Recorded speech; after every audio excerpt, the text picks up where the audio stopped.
Hello, this is James Sedgwick. I'm doing a movie here for you on the word cool, what is cool and what isn't cool. Right? Right. Are these cool? No. They're just glasses. Some years ago I had a friend who was a married guy. He's about 6 foot tall, very broad shouldered, and a job came available in a job where I worked. And when he started, I thought, oh my gosh, look at this guy. And I thought they'd really got a, well, he looked like, your typical ruffin. And I thought he wasn't going to work very well with me.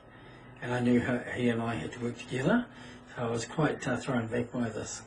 And about a week went by while he was in training. He strutted around looking mean and had this mean look on his face. And I think he wore shades every now and then, not sunglasses, and tried to look cool. Shades is probably a cool word for sunglasses. And one day he was in a hut, and I walked in the hut, and we'd avoided each other up until that point. And he avoided me and I avoided him. And I walked into the hut and there he was sitting there, and we both stared at each other and realised that this was the time we were going to have to face each other up.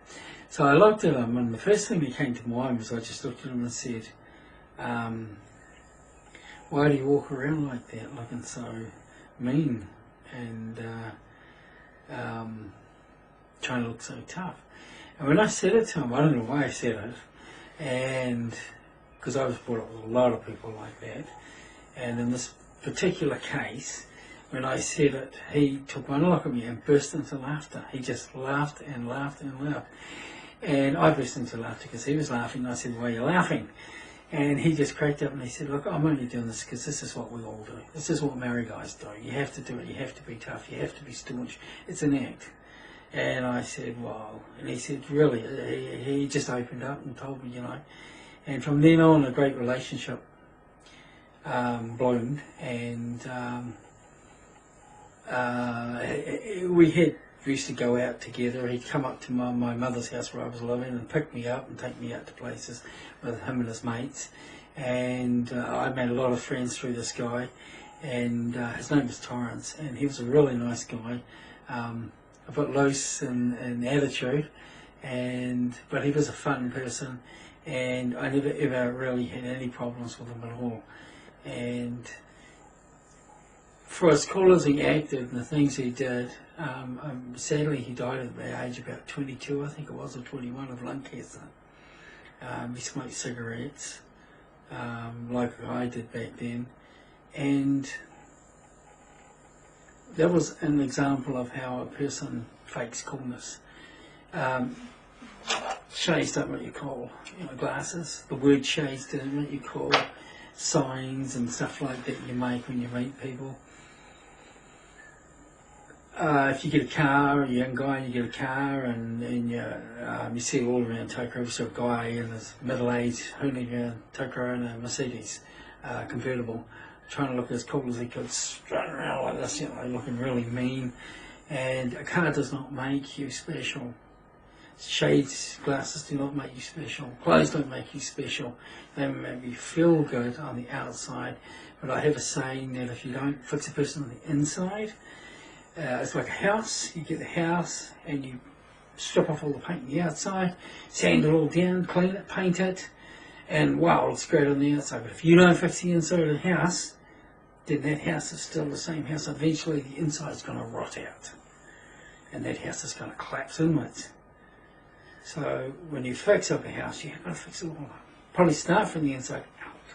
When you fix a human up, a human being up, you start in here, in the heart, and you fix them outwards. And what you fix in here in the heart will be seen on the outside, and that'll be how the person will really be. And so when you fix a person, you fix it from the inside, and the clothes may make you feel good for a while. And if you go into a job, you got a nice suit and tie, expensive suit and tie, or expensive suit dress for a girl. You go to a new job, and you just, as soon as the pressure's on, you collapse. Because you're still the same person back in the old days, the same person who couldn't deal with life back then, unless you fix this. Your heart, your soul, inside you has to be fixed first. You have to be strong in here to deal with the world, and that's why so many actors fall. They strut around, they look cool. I read recently that male actors pay large amounts of money to put makeup on every single morning before they walk out and let the public see them. And back in a few years back, male actors wouldn't have done that. It would be quite embarrassing and shocking and very uncool to wear makeup. Today it seems to be cool. And you are not what you wear. You may have earrings, tattoos, all those things. They mean nothing. It's very common in New Zealand and certain circles to have an arm tattoo, marry designs on it and stuff like that. And it does not change the person. And so girls, when you're looking for guys, you know, if he's got a cool car, what you would call a cool car, it doesn't make the guy. It's not the guy. The guy's in here. You want a guy to bring up your kids. You want a guy who, your children, you want a guy who's going to protect you and take you places. You look for a guy who's got a good heart. Not for a guy who's got a, even if he doesn't have a car, but he's got a good heart. It's the heart that's worth it. Not the car, not the clothes, not the job. The guy's heart's what's important. Whether he's a good person. And I would say a good person who follows God, because everything of God is good. And God is love, God is good, so a good guy. You know, he's got his morals right, he treats you well, he doesn't degrade you, he's not going to ask you to do degrading things, he's going to ask you to be decent. And that's what you need to look for. And the same with everything in your life. And if your friend's going to do something, my mother used to always say, if your friend's going to jump off a cliff, are you going to follow? And you don't have to follow your friends. You don't have to. Everyone else, in my family, people smoked, drank, had drugs, virtually everyone in the family. And there were certain things in my family I wouldn't do. My family tried to get, I was the only one who didn't do them. And everyone looked at me, well, I had a particular sister who used to always say I was square, you know, because I would do certain things. I was uncool, I was square, but I just couldn't do them. I just wouldn't and couldn't do them. And I still can't today. So, you can stand up on your own, be strong, and even though everyone around you says, hey man, this is cool, this is what everyone does, this is where it's at, this is where we're going, this is what we're doing, we're all hanging out here, let's go do it. You don't have to do it. If you love yourself, if you want more for yourself, it's what you want for yourself. If you want more for yourself, if you want a better life, if you want to be loved, and you want to love people, and you want to help, and enjoy people's company, and have a wholesome life, and have children that will grow up and trust you, and you can trust them. If you want all that, and if you want truth and love in your heart, then you need to stand up alone and stand up and be strong. And don't let people push you around. When you know what is right, stand with what is right. Go to those that are right. Be good and right. And cool is just a word.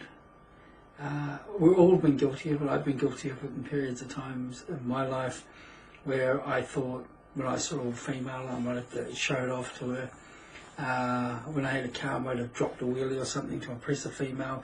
But what does it mean? You know, so my car drives a wheelie. I find I walk around town a lot and guys go hurling past me in cars and I walk next to the girls and the girls smile at me but they just look at them because they've gone past too fast.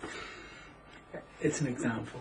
The point I'm getting at is a car does not make you, clothes do not make you, nothing else makes you. The real you is in here. Remember that. Stand by that. Keep that in your heart. Keep your heart pure, your love pure, focused on God, and that's what you'll get.